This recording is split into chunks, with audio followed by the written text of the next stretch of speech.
For 30 years, everybody laughed at him. They called him Strange Tom, the guy who talks to dead people.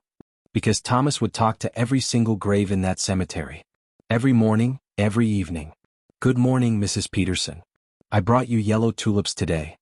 Mr. Williams, your son visited yesterday. He looked so happy." People thought he'd completely lost his mind. But after Thomas died, what they found in his house? 847 stories. 30 years of work. Every name a life story. And that final letter. That letter made America cry. Because Thomas wasn't just a gardener. He was a secret hero who preserved the memory of 847 people. And when his story hit the national news, millions of people realized something. Sometimes the greatest heroes are the ones who look the most ordinary. Let me tell you about Thomas Benjamin Clarke. For 30 years he was the gardener at Riverside Cemetery. 72 years old, tall and thin, quiet as they come. The kind of man who spoke slowly and smiled rarely. Every morning he'd arrive with the sunrise. Every evening he'd leave after dark. His hands always covered in dirt, his back bent under a bag full of flower seeds. And here's what made people think he was, well, a little strange. Thomas didn't just plant flowers on graves. He talked to them. "Good morning, Mrs. Peterson. How are you feeling today?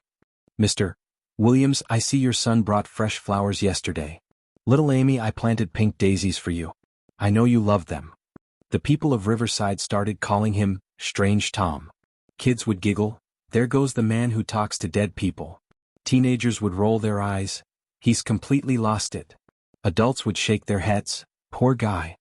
He's been alone too long." Thomas heard all of it. But he didn't care. He knew something they didn't. His job wasn't just gardening. It was so much more than that. Every single day Thomas would give special attention to every grave. Sometimes it was a fresh flower. Sometimes just cleaning the leaves. But always, he knew the story of the person buried there. And here's what nobody knew: Thomas kept records. In his small house, just a few blocks from the cemetery, Thomas had a study that looked like an archive. Files on the walls.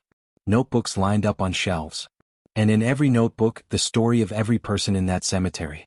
Mary Elizabeth Johnson, 1934 to 2019 school teacher. 45 years in elementary education. Couldn't have children of her own. Loved cats. Favorite flower, violets. Robert Bobby Thompson, 1955 to 2018. Vietnam veteran. Taxi driver. Father of 2. Went fishing every weekend. Favorite flower, carnations. Every name was a story. Every story was a garden that deserved attention and care. Thomas wasn't doing this as a hobby. He had a deeper reason. But nobody knew what that reason was. Until his final day. Thomas's health had been failing for the past year. Cancer. The doctors said 6 months. Thomas lived 10. And he worked in that cemetery right up until his final week. "I'm not going anywhere until my work is finished," he said, even from his hospital bed. And he meant it. Even in his last days, whenever he had the strength, he'd go to the cemetery and water those flowers. Thomas Benjamin Clarke passed away on March 15th, peacefully at home. His funeral was simple. A few neighbors, the cemetery director, that's about it. Most people didn't feel too sad about losing Strange Tom. But Thomas's story? That was just beginning. Because what they found in his house would change everything. When lawyer Jonathan Mills went to clean out Thomas's house, he found something unusual on the desk. A clean envelope. Addressed to the mayor of Riverside. Inside was a letter, handwritten with careful penmanship. "Dear Mr. Mayor, for 30 years I have worked as the gardener at Riverside Cemetery. Now my time is up. But I have a request. In my study, you will find notebooks containing the stories of every person in that cemetery. 847 people. 30 years of work. Please read these stories. And please don't let these people be forgotten. Because I didn't see them as just graves. I saw them as people who once lived in this town, who loved, who had hopes and dreams. A cemetery isn't just a place for the dead. It's a place for memories, for stories, for love. My final request. Give these notebooks to the Riverside Historical Society. Maybe someone will read these stories and remember these people. And if possible, put a small plaque in the cemetery. Here lie not just names but stories. Respectfully, Thomas Benjamin Clarke, gardener, story keeper, lover of humanity." Mayor Karen Stevens read that letter and immediately went to Thomas's house. What she saw in his study took her breath away. 23 notebooks. Each containing about 35 to 40 stories. A total of 847 people's life stories. And these weren't just names and dates. These were real stories. Eleanor Murphy, 1925 to 2020. She was a nurse during the war. Took care of wounded soldiers in Normandy. Never married, she used to say, "My heart stayed in the war." Every year on June 6th, I would place an American flag on her grave. Giuseppe Joe Romano, 1940 to 2017, immigrant from Italy. Owned a pizza shop. Kept his shop on Main Street open for 40 years. Used to give free pizza to hungry children. He'd say, "I can't stand to see a child go hungry." Every story was a summary of a life. But written from Thomas's perspective, with love, with respect. Mayor Stevens realized something incredible. Thomas hadn't been the strange gardener everyone thought he was. He had been the guardian of their town's memory. Mayor Stevens shared this discovery with the city council. As the council members read through those notebooks, many of them cried. Because they found stories of their own parents, grandparents, neighbors. But they had never seen them through Thomas's eyes before. Thomas wasn't just the weird guy who worked at the cemetery. He was the keeper of their town's history. Stevens made an immediate decision. These stories had to be shared with the public. The Riverside Gazette published the story first, Cemetery Gardener's Secret Project. Then local TV picked it up. Then state news got interested. And finally CNN noticed. This man spent 30 years doing something nobody else paid attention to, the news anchor said. He recorded 847 people's stories.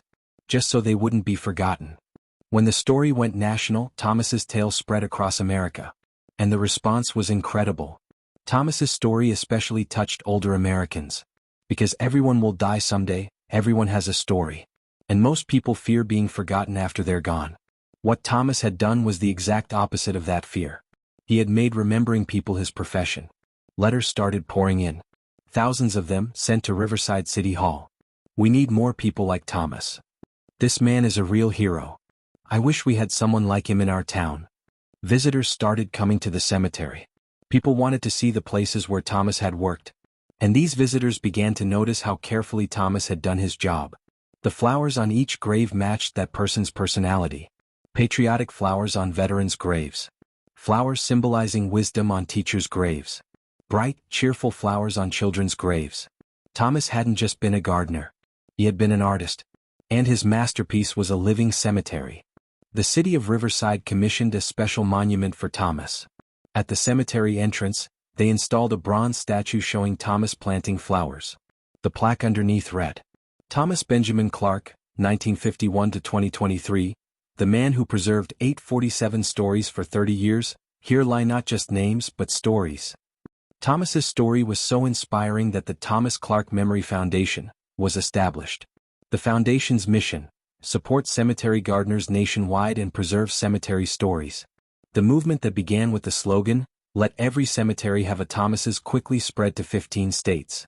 People realized that in every cemetery in every town, there were stories waiting to be preserved. The Riverside Historical Society published a book using Thomas's notebooks. 847 Stories, Riverside Through a Gardener's Eyes. The book made the New York Times bestseller list. Because those stories weren't just about Riverside. They were about all of America. Immigrants, veterans, teachers, workers, ordinary people living extraordinary lives. Thomas had accidentally created a portrait of American life, one story at a time. 2 years after Thomas's death, Riverside Cemetery became one of America's most visited cemeteries. People weren't just coming to see Thomas. They were visiting the other people mentioned in his notebooks. Young people would come to Eleanor Murphy's grave to read about her war stories. Families would visit Giuseppe Romano's grave to learn about immigrant experiences. Thomas had become more famous in death than he ever was in life. But more importantly, he had made 847 other people famous too. He had proven that every life has value, every story deserves to be remembered. Thomas's story started a national conversation about hidden heroes. Because Thomas had done work that nobody applauded. Not for money, not for recognition, but simply because he believed it was right. For 30 years, every single day he had quietly remembered people. And after his death, millions of people were inspired by his story. "This is real heroism," wrote the Washington Post. "Doing what's right even when nobody's watching."